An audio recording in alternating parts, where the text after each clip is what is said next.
જો હવે આજનો જે ટૉપિક છે એ છે GSM. Okay, entities in GSM. અત્યારે જે છે તે જીએસએમ જ ચાલતું છે, પરંતુ જીએસએમની અંદર એન્ટિટી છે. અને પહેલાં આ ટૉપિક મેં ચલાવી લીધો છે, પરંતુ આ ટૉપિક જે છે એ ઇઝી રીતના છે અને એ તમને ઇઝીલી સમજ પડી જાય એ રીતના બીજો ટૉપિક છે. એ છે એન્ટિટી ઇન જીએસએમ. બરાબર, એન્ટિટી ઇન જીએસએમ છે એ 4 પાર્ટમાં પહેલાં ડિવાઈડ થયેલી છે. First mobile station, second base station, third network and switching subsystem અને fourth operation support subsystem. Okay, તો હવે જે આપણું મોબાઈલ સ્ટેશન છે એને આપણે શોર્ટ ફોર્મમાં એમએસ કહ્યું, બિકોઝ હવે જ્યારે પણ આવશે આગળની થિયરીમાં ત્યારે એમએસ, બીએસએસ, એનએસએસ, ઓએસએસ એવી જ રીતના આવશે. એટલે એમએસ એટલે મોબાઈલ સ્ટેશન થયું, બીએસએસ એટલે બેઝ સ્ટેશન સબસિસ્ટમ, એનએસએસ એટલે નેટવર્ક એન્ડ સ્વિચિંગ સબસિસ્ટમ અને ઓએસએસ એટલે ઓપરેશન એન્ડ સપોર્ટ સબસિસ્ટમ. હવે ફર્સ્ટ આપણું જે એમએસ છે, તો એમએસને 2 પાર્ટમાં ડિવાઈડ થયેલું છે, એક એમઈ અને એક સીમ. એમઈ એટલે મોબાઈલ ઇક્વિપમેન્ટ અને સીમ એટલે subscriber identity module. Next base station છે, તો બેઝ સ્ટેશન સબસિસ્ટમ છે એને ઓલરેડી 2 પાર્ટમાં ડિવાઈડ કર્યો છે. ફર્સ્ટ ઇઝ બીટીએસ અને સેકન્ડ ઇઝ બીએસસી. બીટીએસ એટલે બેઝ ટ્રાન્સરિસીવર સ્ટેશન અને બીએસસી એટલે બેઝ સ્ટેશન કંટ્રોલર. ઓકે, ત્યાર પછી network switching subsystem. Network switching સબસિસ્ટમની અંદર પાછા 5 પાર્ટ પડે છે. First MSC, HLR, VLR, EIR અને એયુસી. તો એમએસસી એટલે મોબાઈલ સ્વિચિંગ સેન્ટર, એચએલઆર એટલે હોમ લોકેશન રજિસ્ટર, વીએલઆર એટલે વિઝિટર લોકેશન રજિસ્ટર અને ઈઆઈઆર એટલે ઇક્વિપમેન્ટ આઈડેન્ટિટી રજિસ્ટર અને એયુસી એટલે ઓથેન્ટિકેશન સેન્ટર. અને ત્યાર પછી છે ઓએમસી. ઓએમસી એટલે ઓપરેશન એન્ડ મેન્ટેનન્સ સેન્ટર. એ સાનો એક પાર્ટ છે, ઓપરેશન એન્ડ સપોર્ટ સબસિસ્ટમ. હવે આજે બધા તમને અલગ અલગ 4 પાર્ટ પાડેલા છે, એની અંદર પાછા 2 છે. તો એ જ રીતના બધું આપણે 1 બાય 1 હવે એક ટૉપિક સમજાવવાનો છે. તો ફર્સ્ટ કયો છે? Mobile station. મોબાઈલ સ્ટેશન એટલે એમએસ. તો ચાલો સ્ટાર્ટ કરીએ હવે એમએસ. તો mobile station. Mobile stations consist of 2 main elements. First is mobile equipment or mobile device, that is the phone without the SIM card. હવે એ પહેલાં શું કીધું? Mobile station. તો મોબાઈલ સ્ટેશન માટે તમને મોબાઈલ તો જરૂર પડે ને, તો એટલે પહેલો મેઇન એલિમેન્ટ છે ફર્સ્ટ ઇઝ મોબાઈલ ડિવાઇસ. અને સેકન્ડ, હવે મોબાઈલનું ડિવાઇસ આપણી પાસે છે, પણ એની અંદર સિમ કાર્ડ વગર કોઈ પણ વસ્તુનો યુઝ કરી શકીએ ને. આપણે કોલિંગ કરવું હોય તો કોલિંગ નહીં થાય ને સિમ કાર્ડ વગર. તો બીજો જે છે તે સિમનું ફૂલ ફોર્મ છે સબસ્ક્રાઈબર આઈડેન્ટિટી મોડ્યુલ. ઓકે, ત્યાર પછી છે terminal distributors principal by their power and application. આપણે જે પ્રિન્સિપલ એનો શું છે? પાવર અને એપ્લિકેશન માટેનો છે. તો sim is installed in every GSM phone and identify the terminal. બરાબર, સિમ શું છે? બધા જીએસએમ ફોનની અંદર ઓલરેડી ઇન્સ્ટોલ હોય. બરાબર, તો SIM card use in GSM phone are smart processor card possess processor and a small memory. બરાબર, જીએસએમ કાર્ડની અંદર પણ આપણે ડેટાને સ્ટોર કરવો હોય તો એ અંદર કરી શકે છે. બરાબર, તો SIM card contains the international mobile subscriber identity use to identify the subscriber to the system, a secret key for authentication and other security information. બરાબર, આઈએમએસઆઈ છે. આઈએમએસઆઈ શાના માટે છે? સિમ કાર્ડના મોબાઈલ સબસ્ક્રાઈબર આઈડેન્ટિટી માટે. હવે એ અલગ અલગ આઈડેન્ટિટી પ્રોવાઈડ કરે. સિક્રેટ માટે. બરાબર, અને સિક્યુરિટી ઇન્ફોર્મેશન જાણવા માટે પણ એ વસ્તુ જે છે આપણું આઈએમએસઆઈ નંબર એનો પણ યુઝ થાય છે. ત્યાર પછી છે next base station. Base station subsystem. તો બેઝ સ્ટેશન સબસિસ્ટમની અંદર શું આવશે? તો connect the mobile station and the network and switching subsystem. એની અંદર શું આવે? મોબાઈલ સ્ટેશનની અંદર એક કરતાં વધારે મોબાઈલ હોય. બરાબર, એની અંદર નેટવર્ક આપણું કનેક્ટેડ હોય. તો એ જે કનેક્ટેડ હોય એ આપણી કઈ સ્વિચ સાથે કનેક્ટેડ છે એ બતાવે છે. તો it is a charge of the transmission and reception for last mile. BSS divided into 2 part. BSS છે એને 2 પાર્ટમાં ડિવાઈડ કરેલ છે. First is base transreceiver station or base station. Base transreceiver station છે એને બેઝ સ્ટેશન પણ આપણે કહી શકીએ. અને સેકન્ડ જે છે તે બેઝ સ્ટેશન કંટ્રોલર. હવે બેઝ સ્ટેશન એટલે શું? આપણને નામ પરથી જ ખબર પડે છે, બેઝ સ્ટેશન, જ્યાં એક જ જગ્યા પર એક કરતાં વધારે મોબાઈલ સ્ટેશનનો આપણે યુઝ કરી શકીએ એને બેઝ સ્ટેશન કહે. અને બેઝ સ્ટેશન કંટ્રોલર એટલે શું? આપણા જે બેઝ સ્ટેશન છે બરાબર, એ બેઝ સ્ટેશનના જે ડેટા છે એને કંટ્રોલ કેવી રીતના કરવા. તો base transreceiver station correspond to the transceiver and antenna used in each cell of the network. બરાબર, તો બેઝ ટ્રાન્સરિસીવર સ્ટેશન શું કરે છે? ટ્રાન્સરિસીવર અને એન્ટેનાનો યુઝ કરીને આપણી સેલફોનની અંદર નેટવર્ક યુઝ કરેલો છે. તો BTS usefully placed in the center of cell and it's a transmitting power define the size of a cell. BTS શું કરે કે આપણો જે સેલની અંદર એક સેન્ટર છે બરાબર, એક સેન્ટરની અંદર એક કરતાં વધારે સેલ હોય તો એ સેલનો ક્યારે આપણે કઈ જગ્યાએ યુઝ કર્યો છે એની સાઇઝ પ્રોવાઈડ કોણ કરે? BSS. ઓકે, ચાલો નેક્સ્ટ છે BAT holds the radio transmitter and the receiver that define a cell and handles the radio link protocol with the mobile station. અગર એની BSSનો યુઝ કરીને BTSને હોલ્ડ કરે અને એ BTSનો હોલ્ડ કરીને આપણા જે ડેટા છે એને રિસીવ કરવા દે બરાબર. અને એ જે રિસીવ કરે આપણો રેડિયો લિંક પ્રોટોકોલ સાથે મોબાઈલ સ્ટેશન સાથે એ જોઈન્ટ હોય, લિંક્ડ હોય એટલે આપણને શું મળે? આપણા જે ડેટા છે એ કેવી રીતના રિસીવ થઈ જાય એની ઇન્ફોર્મેશન મળે. ત્યારે each BTS has a between 1 and 16 transceiver depending on the density of the user in the cell. The base station controller is the connection between the BTS and the mobile service switching center and manages the radio resource for one or more BTS. હવે આપણે base station controller શું work કરે? એક કરતાં વધારે BTS અને mobile switching service centre, એટલે એ switching કેવી રીતના મોબાઈલની તે બધી સર્વિસ જે પ્રોવાઈડ કરે એ સેન્ટર હોય. એ જે સેન્ટર્સ છે તે એક કરતાં વધારે એ સેન્ટરની અંદર શું છે કે બેઝ ટ્રાન્સરિસીવર હોય એક કરતાં વધારે. ઓકે, તો BSC શું હેન્ડલ કરે? તો BSC હેન્ડ ઓવર પ્રોસેસ, મતલબ એ પ્રોસેસ આપણને હવે એક જગ્યાએથી બીજી જગ્યાએ સેન્ડ થવી જોઈએ. હવે કોઈ પણ પ્રોસેસ છે, તમે એક બુકને બીજી જગ્યાએથી લઈ જાઓ તો એ શું થયું? આપણે બુક લઈ જવા માટેની પ્રોસેસ. તો એવી જ રીતે ડેટા તમે જ્યારે લઈ જાઓ એક જગ્યાએથી બીજી જગ્યાએ ટ્રાન્સફર કરો તો જ્યારે સેન્ડર અને રિસીવરને બંનેને ડેટા સેન્ડ થયેલો એ રિસીવરને મળી જાય તો એ શું થયું કે ભાઈ hand over process. Then radio channel setup. Radio channel setup એટલે બધાએ જોયું છે કે આપણી જે રેડિયોની ચેનલ છે એને સેટઅપ કરવા માટે યુઝ થાય છે.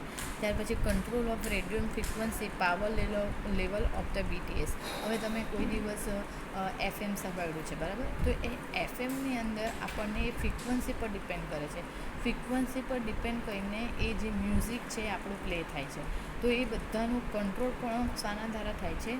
BTS દ્વારા બરાબર. ત્યાર પછી exchange function and frequency hoping. ખબર, આપણી ફંક્શન છે તે એક્સચેન્જ. હવે તમે એક FM પરથી જ્યારે બીજી FM પર જાઓ એટલે શું થયું? આપણું ફંક્શન ચેન્જ થયું એટલે એની ફ્રિકવન્સી પણ તરત છે બદલાઈ જાય છે બરાબર. ત્યાર પછી નેક્સ્ટ જે છે તે NSS એટલે network and switching subsystem. ખબર, નેટવર્ક અને સ્વિચિંગ સબસિસ્ટમની અંદર શું છે? A central component of the network subsystem is the mobile switching centre. Single line between functional entity in the network subsystem uses single line systems number 7. હવે એની અંદર શું આપ્યું છે? આપણા જે ફંક્શનનો યુઝ કર્યો છે એ ફંક્શનની અંદર સિંગલ લાઇન સિસ્ટમ નંબર આપ્યો છે 7, SS7. એના દ્વારા આપણું જે ફંક્શન છે થશે એ નેટવર્કનો યુઝ કરીને થશે. ત્યાર પછી MSC to cater with home location register and visitor location register databases provide the call routing and roaming capability of GSM. બરાબર, GSMની અંદર કેટલી કેપેબિલિટી છે કે એ આપણા કોલને રાઉટિંગ બી કરી શકે અને રોમિંગ પણ એ કોલની અંદર આવી શકે. તો mobile switching centre MSC does the following function. તો મોબાઈલ સ્વિચિંગ સેન્ટર MSC જે છે એનું ફંક્શન શું છે? તો it acts like a typical switching node for mobile subscriber of the same network. Connection between mobile phone to mobile phone within the same network. હવે તમે એક વાઈફાઈ સેમ નેટવર્ક કેવી રીતના કહેવાય? હવે એક જ વાઈફાઈ છે, બરાબર, એક જ વાઈફાઈ પરથી તમે ઘણા બધા સ્ટુડન્ટ યુઝ કરો છો. તો એ શું થયું? આપણું મોબાઈલ સ્વિચિંગનું સેન્ટર, બરાબર. કેમ? કારણ કે મોબાઈલ સ્વિચિંગ જે છે સેન્ટર એક જ જગ્યાએ છે, એ જે છે નેટવર્ક બધા યુઝ કરી રહ્યા છે, બરાબર. ત્યાર પછી it acts like a typical switching node for the PSTN public switch telephone network fix telephone connection between the mobile phone to fix phone. હવે અત્યારના સમાનમાં ટેલિફોન નથી, પણ પહેલાં હતો ને, તો પહેલાં ટેલિફોન હતો ત્યારે પણ આપણે મોબાઈલ ફોનનો યુઝ કરીને ટેલિફોન પરથી ટેલિફોનને આપણે કોલ કરી શકતા. તો એ શું થયું? આપણે બે કનેક્ટેડ છે. શાનો યુઝ કરીને? PSTN public switching telephone network. Okay. ત્યાર પછી it act like a typical switching node for integrated service digital network ISDN. બરાબર. ડિજિટલ નેટવર્ક જ્યારે આપણે યુઝ કરતા હતા ત્યારે શું આવ્યું? ISDN આવ્યું. ત્યાર પછી it provide all functionality needed two handle a mobile subscriber such as a registration, authentication, location updating and hand over and call routing. બરાબર. તો એ MSC જે છે તે બીજી જે ફંક્શનાલિટી કઈ પ્રોવાઈડ કરે છે? ઓથેન્ટિકેશન, અપડેશન અને કોલ રાઉટિંગ. ઓકે. ત્યાર પછી it include database to store information to manage the mobility of roaming subscriber. બરાબર. રોમિંગ જે છે તેનું સબસ્ક્રાઈબર કોણ છે? કે હવે આપણે અહીંયા આપણું ગુજરાત છે, ગુજરાતમાંથી જ્યારે પણ આપણે મહારાષ્ટ્રમાં પહોંચીએ તો શું કરે? રોમિંગ લાગવા માંડે. તો એ શું થયું? આપણી જે મોબિલિટી છે એ ઇન્ફોર્મેશન જે છે તે ચેન્જ થાય છે. તો એ ચેન્જ થવા પહેલાં સ્ટોર તો થઈ હશે ને. તો એ જે વર્ક કરે છે એ મોબાઈલ સ્વિચિંગ સેન્ટર વર્ક કરે છે. ત્યાર પછી MSC together with the home location register and visitor location register database provide the call routing and roaming capability of GSM. બરાબર. MSCની અંદર શું યુઝ થાય છે? HLR, VLR, કોલ રાઉટિંગ, બરાબર, અને એક કરતાં વધારે ડેટાબેઝ. ત્યાર પછી છે HLR contain all administrative information of each subscriber register in the corresponding GSM network. બરાબર. HLR શું કન્ટેન કરે છે? હોમ લોકેશન રજિસ્ટર જે છે તે શું કરે? એડમિનિસ્ટ્રેશનની ઇન્ફોર્મેશન આપે. પછી આપણે જે રજિસ્ટર રિલેટેડની GSM નેટવર્ક હોય એ પ્રોવાઈડ કરે. બરાબર. ત્યાર પછી જે છે location of the mobile is typically in the form of single line address VLR associated with the mobile station. બરાબર. એક કરતાં વધારે જ્યારે એડ્રેસ હોય, સિંગલ લાઇન એડ્રેસ હોય કે એક કરતાં વધારે હશે તો VLR એટલે શું છે? Visitor location. વિઝિટર લોકેશન એટલે કોઈ પણ એક જ વ્યક્તિ એક લોકેશન મેળવે. તો પર્ટિક્યુલર વન માટે હોમ લોકેશન રજિસ્ટર હોય ને ત્યારે HLRનો યુઝ થાય છે. બરાબર. HLR અને VLR. ત્યાર પછી VLR is similar to cache where HLR is a persistent storage. હવે VLR શું કરે? કેચ કરે. અને હોમ લોકેશન શું કરે? એની અંદર ડેટા સ્ટોર કરે. બરાબર. કેચ કરે એટલે VLR વિઝિટર લોકેશન ખાલી ડેટા આપણને લે, બરાબર, વિઝિટ કરે. અને HLR શું કરે? સ્ટોર કરે. ત્યાર પછી VLR contain selected administrative information borrowed from the HLR necessary for call control and provisioning of the subscribed service. બરાબર. આપણી સર્વિસ જે છે તે શું કરે? સબસ્ક્રાઈબ હોય. અને જે કોલ હોય નેસેસરી કોલ હોય એને કંટ્રોલ કરે. ત્યાર પછી when a subscriber enter the covering area of the new MSC, the VLR associated with the MSC can request information about the new subscriber from its corresponding HLR in the home network. હવે શું કરે? આપણા કરતાં એક નવું MSC લે, બરાબર. નવું MSC લે એટલે આપણે એની અંદર ઇન્ફોર્મેશન. હવે તમે કોઈ પણ પહેલાં ફેસબુક અકાઉન્ટ બનાવો, બરાબર, તો ફેસબુક અકાઉન્ટ હોય આપણું કેવું હોય? બ્લેન્ક હોય. પહેલાં આપણે કોઈ ફ્રેન્ડ નહીં હોય તો એને રિક્વેસ્ટ મોકલવી પડે ને. એવી જ રીતે તમે જ્યારે નવું નેટવર્ક બનાવો તો ત્યારે પણ એને MSC રિક્વેસ્ટ ઇન્ફોર્મેશન, બરાબર, કે આપણું જે નેટવર્ક છે હવે બની ગયું છે તો એની અંદર આપણે હવે યુઝ કરવાના છે તો એના માટે પહેલાં શું કરવી પડે? રિક્વેસ્ટ કરવી પડે. ઓકે. ત્યાર પછી there is a component called gateway MSC that associate with the MSC. બરાબર. ગેટવે MSC છે જે એક MSCનો કમ્પોનન્ટ જ છે. ત્યાર પછી GMSC is the interface between the mobile cellular network and the PSTN, and also in charge of routing call from the fixed network towers the GSM users or vice versa. PSTN public switching નેટવર્કનો use કરીને આપણે શું કરે, આપણા કોલને fix કરી શકીએ. Okay, ત્યાર પછી છે નેક્સ્ટ જે MSC, often implemented in the same node as the MSC. અને GSM interworking unit correspond to an interface to various network for data communication. બરાબર, GSM ઇન્ટરવર્કિંગ યુનિટનો શા માટે યુઝ થાય છે? ડેટાને કોમ્યુનિકેશન કરવા માટે. ત્યાર પછી operation and support subsystem.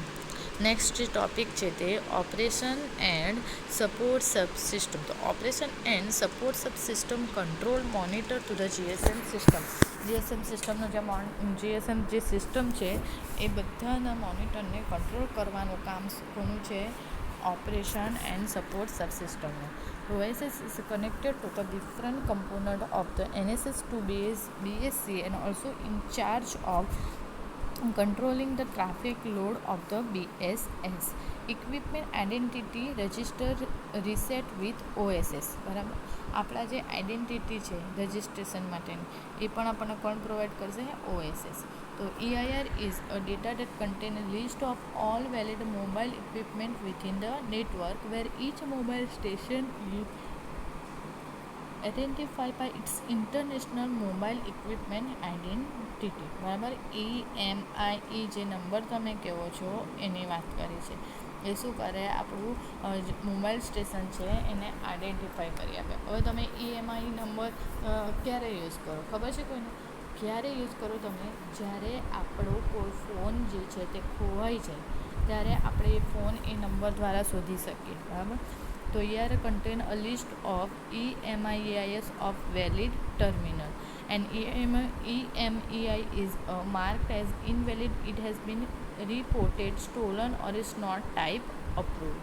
And then the EIR allow the MSC to forbid calls from the stolen or unauthorized terminal. બરાબર, જેને ઓથોરાઇઝ મતલબ પહેલેથી સેવ નહીં કરેલા હોય તે ડેટા તેને પણ આપણે ડેટા આપી શકીએ. બરાબર, તે શું કે? અનઓથોરાઇઝ. અને authentication centre is responsible four authentication of a subscriber. Then AUC is a protected database and store a copy of secret key stored in subscriber SIM card. હવે AUC જે છે, AUC એટલે ઓથેન્ટિકેશન સેન્ટર. તો authentication centre શું work કરે? તો એ આપણા જે ડેટા બેઝની અંદર જે ડેટા હોય એને પહેલાં સ્ટોર કરે, અને એ જે સ્ટોર કરેલો ડેટા છે એને સિક્રેટ કી વડે એ શું કરે? પ્રોટેક્ટ કરે. ઓકે, ત્યાર પછી નેક્સ્ટ જે છે તે ફિગર દેખાય છે એ શાની છે? GSM, આપણું સિસ્ટમ આર્કિટેક્ચર ઓફ GSS. તો પહેલાં શું છે? BTSની અંદરથી આપણને શું મળે છે? એક કરતાં વધારે BTS ભેગા થઈને BSC બને છે. બરાબર, BSCનો યુઝ શામાં થાય છે? OMC. અને ત્યાર પછી PLM ઇન્ટરનેશનલ, અને PSTN, ISDN, PDN, અને VLR, HLR, AUC અને EIR. જે મેં પહેલાં તમને જે પાર્ટ બતાવ્યા છે ને આ એ છે. બરાબર, સમજ પડી? ત્યાર પછી નેક્સ્ટ જોઈએ. નેક્સ્ટ છે handover procedure in GSM system, or what is a handoff, how handoff is different from roaming. બરાબર, આ એક્ઝામમાં તમને પૂછાઈ શકે કે હેન્ડઓવર પ્રોસિજર GSMની અંદર કઈ છે. બરાબર, ને હેન્ડઓવર એટલે શું અને હેન્ડ ઓફ એટલે શું, અને હેન્ડ ઓફ જે છે તે રોમિંગથી ડિફરન્ટ કેમ છે. તો ફર્સ્ટ સ્ટાર્ટ કરીએ તો process of handover or hand of within any cellular system ease of great importance. બરાબર, આપણે કીધું તો સેલ્યુલર સિસ્ટમની અંદર હેન્ડ ઓફ જે છે એ ઇમ્પોર્ટન્ટ વસ્તુ છે. Then it is a critical process and if perform incorrectly handover can result in the loss of the call. હવે શું કરીએ? આપણે પ્રોસેસ જે છે તે પરફોર્મ કેવી રીતના? ઇનકરેક્ટલી કરે તો એ શું થાય? આપણું રિઝલ્ટ શું થઈ જાય? લોસ થઈ જાય. બરાબર, કે ક્યારે? જ્યારે કોલ ટાઈમે. The drop call are particularly annoying to user, and the number of drop call rises, customer dissatisfaction increase, and they are likely to change to other network. ત્યાર પછી છે ટાઈપ્સ ઓફ જીએસએમ હેન્ડઓવર. તો GSM handover જે છે તેની અંદર અલગ અલગ ટાઈપ છે. તો within the GSM system they are 4 types of handover that can be perform for GSM only system. અને જે આ હેન્ડઓવરના પાર્ટ છે એ શાના પર વર્ક કરે છે? ઓનલી જીએસએમ પર કરે છે. તો ફર્સ્ટ છે ઇન્ટ્રા બીટીએસ હેન્ડઓવર, ત્યાર પછી intra BSC handover, inter BSc handover અને ઇન્ટર એમએસસી હેન્ડઓવર. તો ફર્સ્ટ છે this form of GSM handover occur if it is required to change the frequency of slot being using by a mobile because of interface or other reason. બરાબર, GSM શું છે? Handover ક્યારે કહેવાય? જ્યારે આપણા જે ડેટા છે એ જ્યારે ચેન્જ થાય તો એની ફ્રીક્વન્સી પણ તે ચેન્જ થવી જોઈએ. ત્યાર પછી GSM handover the mobile remains attach to the same base station transreceiver but change the channel or sort. બરાબર, એની હવે બેઝ સ્ટેશનની અંદર ડેટા આપણે જ્યારે એટેચ કરેલા હોય और ટ્રાન્સફર કરવાના હોય ત્યારે આપણા જે ડેટા છે એ કેવી રીતના ટ્રાન્સફર કરવા જોઈએ કે જ્યારે આપણે એનો સ્લોટ આપેલો હોય એ સ્લોટ જ ચેન્જ થવો જોઈએ. બરાબર. ત્યાર પછી ઇન્ટર બીટીએસ અને intra BSC handover. The GSM handover or GSM hand off occur when the mobile is moved out of the coverage area the BTS but into another control by the same BSC. હવે શું કીધું છે? Intra BSC handover એટલે શું કહેવાય? એ શું કરે? એક જગ્યાએથી બીજી જગ્યાએ જ્યારે પણ તમે જાઓ બીજા એરિયામાં ત્યારે નેટવર્ક ચેન્જ. હવે તમારું મોબાઈલ નેટવર્ક છે, બરાબર. હવે તમે પહેલાં તમારે ઘરે હતા, બરાબર. તો ઘરે હોય ત્યારે તમારું નેટવર્ક સ્પીડમાં પકડતું હોય. તમે કોલેજ આવી ગયા તો સ્પીડ ઓછી થઈ ગઈ. તો એ શું થયું? એક નેટવર્કમાંથી જે છે તે બીજા નેટવર્કમાં ગયું, બરાબર. તો એ જે કંટ્રોલ કરવાનું કામ કોણ કરે છે?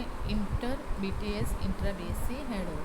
ત્યાર પછી છે ઇન્ટર બીએસસી હેન્ડઓવર. તો van the mobile is moved out of the range of cell controlled by one BSc, more involved from the handover is to be performed, handing over not only from the BTS to another but is the BS2 to another. બરાબર. હવે એટલે શું કીધું કે આપણે જ્યારે range change થાય, બરાબર. હવે આપણે નેટવર્ક વાઈફાઈ હોય તો વાઈફાઈનું કેવું કે થોડી અમુક રેન્જ હોય ત્યાં સુધીમાં જ નેટવર્ક પકડે. તો જ્યાં રેન્જ નહીં પકડે તો શું ઓટોમેટિક આપણું વાઈફાઈ છે તે બંધ થઈ જાય, બરાબર. ત્યાર પછી for this hand over is control by the MSC. ને એ જે કંટ્રોલ થાય તે શાના દ્વારા થાય? એમએસસી દ્વારા થાય. ત્યાર પછી ઇન્ટર એમએસસી હેન્ડઓવર. તો this form of handover અકર when changing between networks, the two macros involved negotiation to the control the handover. એટલે શું કીધું? એની અંદર જે આપણા ડેટા છે એ ચેન્જ થાય એ નેટવર્ક પર ડિપેન્ડ કરે છે અને એ બધું જે છે તે કંટ્રોલ શાના દ્વારા થાય છે? નેગોશિએટ હેન્ડઓવર દ્વારા, બરાબર. તેની અંદર શું કરીએ? બે એમએસસીનો યુઝ કરી શકીએ નહીં, બરાબર. ત્યાર પછી જીએસએમ હેન્ડઓવર પ્રોસેસ જે છે એ કાલે નેક્સ્ટ લેક્ચરમાં આપણે ચલાવીશું. ઓકે.